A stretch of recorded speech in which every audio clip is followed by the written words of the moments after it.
Apple's giving us quarantine content. We finally got ourselves a new iPhone. Let's talk about it.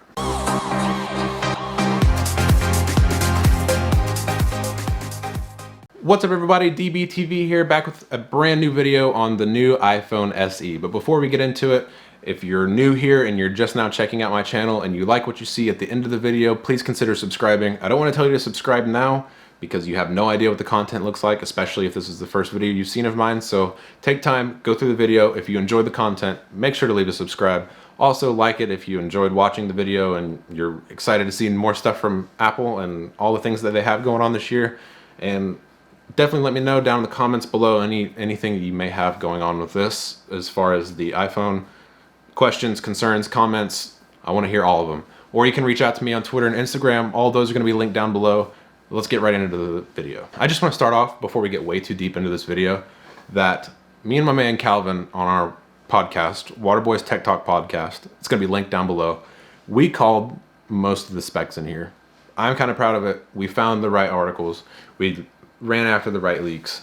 We did all the right stuff, and we got, I'm pretty sure, every one of these specs right from all the stuff that we gathered and assumptions that we made about the phones and about the things that Apple has done in the past. So I'm pretty hyped about that. Shout out to Calvin. We're out here making moves. Definitely check out Waterboys Tech Talk podcast if you want to keep up with that. We do go over a lot of phone leaks on there as well. Now for the iPhone. The iPhone SE is going to come with a 4.7-inch LCD panel with a 1334 by 750 resolution at 326 ppi or pixels per inch. Your basic iPhone 8, nothing too big or happening there. I don't think the iPhone 8 had an LCD panel, if I remember correctly, but I do know that this is supposed to be replacing the iPhone 8 on the Apple Store and all that stuff, and they're discontinuing the iPhone 8. So it makes sense that they're basically making an iPhone 8 copy with iPhone 11 internals. Speaking of internals, it's going to come with the A13 Bionic chip, your basic, whatever was in the iPhone 11, they just pretty much brought it over here. Nothing too crazy on that front. It is going to come with 3 different storage capacities per usual. It's going to come with a 64 gigabyte, 128 gigabyte, and 256 gigabyte storage options. This is your basic scaling. It's the way Apple always does it. It's a little lower than what the iPhone 11 and what we're used to with that, but this is supposed to be a budget phone, so you're not going to expect to see these big, giant storage capacities on a phone that's going to start at $400. On the back, it's going to come with a 12 megapixel camera that should support portrait mode capabilities. Another thing that I saw on Apple's website that I really wanted to hit on, which I thought was weird for a 12 megapixel camera, but the back camera is going to be able to record video in 4K at 25, 30, and 60 FPS, which not bad for a budget phone if you ask me. That's a pretty good deal. I'm curious to see how it's going to work, so I'm going to wait and really make my opinion on it whenever people start getting the phones and we see exactly how well the 4K footage works. But that's something really nice to add, and it's really future-proofing these people that still have the iPhone 6s and they're going to be looking towards the iPhone SE, really getting them future-proofed. So that's a good move by Apple for sure. On the front, you're going to have a 7 megapixel selfie camera. Apple claims that it's going to be capable for portrait mode. I've seen some articles that say otherwise. That's going to be another one that we're really just going to have to wait and see whenever it starts getting into the hands of the people. A, if it does use portrait mode, and B, how good is it on the selfie camera. 7 megapixels seems a little low to start really using portrait mode and getting that same quality that you would get on like the iPhone 10 or 11s or any of the new ones. But we'll have to see.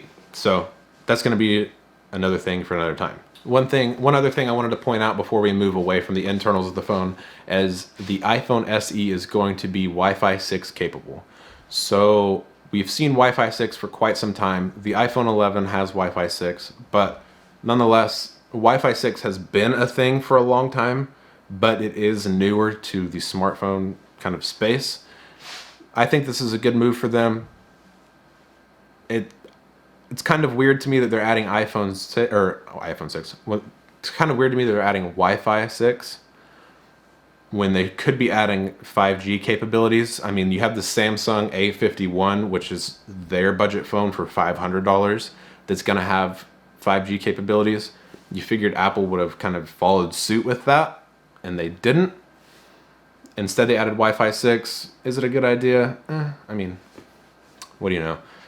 I figured with them trying to future-proof all the people who have all the old phones, trying to get them to come to these new ones and future-proof them for the next 4 years or however long these people keep their phones, 4, 5, 6 years. You would have added 5G, because I know it's not a really big thing right now, but it will be in a year or two time. So we'll have to see on that one, but it's kind of an odd move. I figured they would have added it, but I digress. Just something else to add about the internals of the phone. A couple other things to add. The phone is going to be IP67 waterproof and dustproof rated, meaning that the phone can withstand water up to 1 meter deep for about 30 minutes. This is your universal IP rating. All the other phones, except for a few newer ones, are still IP67 rated. A very small few, are IP68 rated, but not much of a difference there. One thing that I did want to mention, as you can probably tell from the pictures that you see in the thumbnail or that you might see online, it does look pretty much exactly like the iPhone 8, so it is going to keep Touch ID.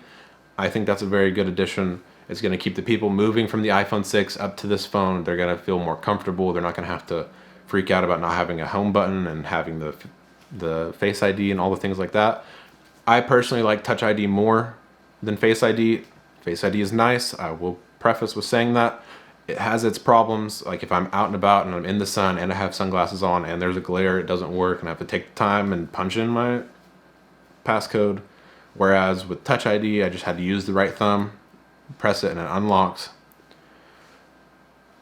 Neither here nor there. I will say, I'm hoping that when we start seeing more about the iPhone 12, I really want them to have both Face ID and Touch ID options. I think that would just, cater to both markets, and, it's what they should be doing. I mean, they also should be updating the way that their form factor looks and the design of their screen. But it's Apple, so we never really know. So we'll have to see on that. One other thing I wanted to point out, it is QI wireless charging capable. I don't really know what QI wireless charging is. I don't know if that's exactly what's on the iPhone 10 and 10s and 11 and all that, or if this is some kind of new wireless charging. I'm not really sure what is in regard to that. If you know what QI wireless charging is, educate me. Let me know down in the comments below. I'm very curious. I've never heard of this, but maybe I'll get some from you guys. Maybe I'll do a little more research. But that is something that they're adding into the new iPhone SE. And last but not least, the color and the pricing. The phones are going to come in white, black, and red colors, which is different but nice. I figured they would have done like silver, space gray, and maybe white, since that's what kind of all the old phones are like. But I do like the new white, black, and red. I think it's a good touch. It's going to make them feel like they have a more updated phone for those people that are coming from the older phones to the newer ones. Pretty good touch if you ask me. And the pricing. It does start at $399 or $400 for the 64 gigabyte version. And then when you move up to the 128 gigabytes of storage, you're going to start at around $450. And then if you move up to the 256 gigabytes, you are going to start at about $550 for your phone. Not bad. This is the basic, kind of scaling for pricing per storage, things like that. We're used to this from Apple. I will say, even having it being at $550 for your 256 gigabyte storage option, you're basically getting an iPhone 11 with an iPhone 8 outside and 256 gigs of storage for $500. That's a pretty good deal if you ask me. The Samsung A51, which is kind of that is their budget phone, but you can tell it's kind of a little bit lower down from their flagships, and that's $500.